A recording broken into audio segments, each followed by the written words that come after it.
Como todos los grandes inventos y descubrimientos del hombre, la música, entendiéndola como tal, como una sucesión organizada de sonidos, necesitó de muchos siglos para adquirir su desarrollo completo.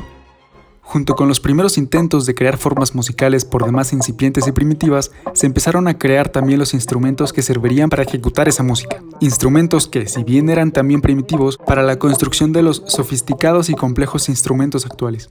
Todos estos los podemos ver reunidos a casi todos en la máxima organización musical de los tiempos modernos, la orquesta sinfónica, la cual tiene su origen básicamente en la necesidad de los compositores de contar con medios más complejos y satisfactorios para expresar sus ideas musicales. Dado que el resultado sonoro de un grupo de instrumentos diferentes es el producto de la mezcla de los timbres de ellos, el compositor fue creando obras pensando precisamente en el resultado final. Claro está que antes de llegar a conformar una orquesta como la conocemos actualmente, se empezaron a formar grupos más pequeños, acordes también a las necesidades creativas del compositor. El antecedente inmediato a la orquesta sinfónica lo tenemos en las pequeñas orquestas y grupos que se formaban en el siglo XV, época en la cual tiene lugar el inicio del llamado clásico. En él, cobraron auge los grupos que no sobrepasaban los 20 integrantes y otros más pequeños que se formaban por indicaciones de los nobles a los que servían los compositores y en cuyas cámaras se interpretaba la música que para ese fin componían. De esta afortunada época queda la enorme producción de Johann Christian Bach, Franz Joseph Haydn y Wolfgang Amadeus Mozart, entre muchos otros.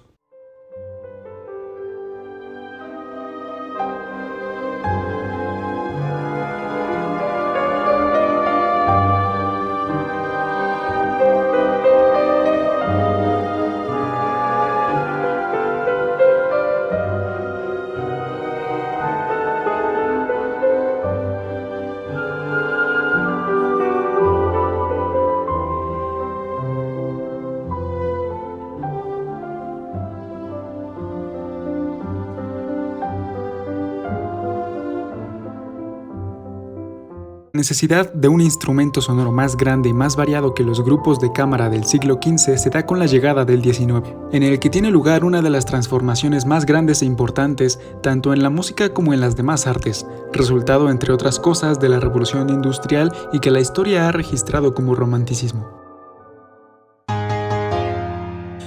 A partir de Beethoven, el último clásico y el primer romántico, la orquesta sinfónica empieza a crecer, tanto en nuevos instrumentos como en nuevos lenguajes musicales. Podría decirse que desde entonces, con algunos agregados posteriores, esta adquirió las características actuales.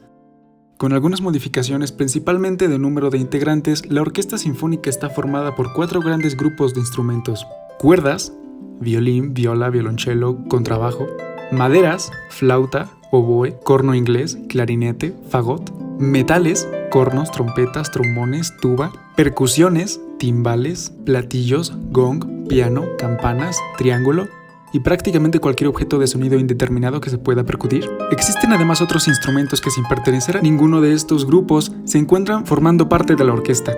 El arpa y la celesta son ejemplo de ello.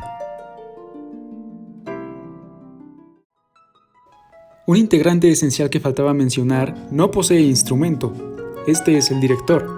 Es quien ensaya a la orquesta, prepara con ella el repertorio, imprime a la interpretación su propio sello, marca las velocidades, la dinámica y sobre todo define los rasgos expresivos de la obra. Y ahí está su importancia, ya que mucha gente se preguntaría ¿para qué sirve un director de orquesta si todos los músicos ya tienen sus partituras? De hecho, en la época barroca no se acostumbraban directores con batuta en mano como los vemos hoy en las salas de concierto. Uno de los ejecutantes, generalmente el primer violín, organista o clavecinista, dirigía a los intérpretes con movimientos de cabeza y con las miradas. Aunque actualmente cada uno de los ejecutantes aporta detalles interpretativos, debe estarse guiando por una sola luz única, la del director.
Escuchar la ejecución en vivo de una orquesta sinfónica es una experiencia muy grata del ser humano.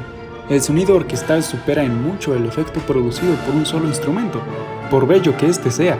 Muchos miles de años han pasado desde que el hombre descubrió el sonido y la forma de utilizarlo para crear música, y al escuchar una orquesta sinfónica puede entenderse por qué se tardaron tanto.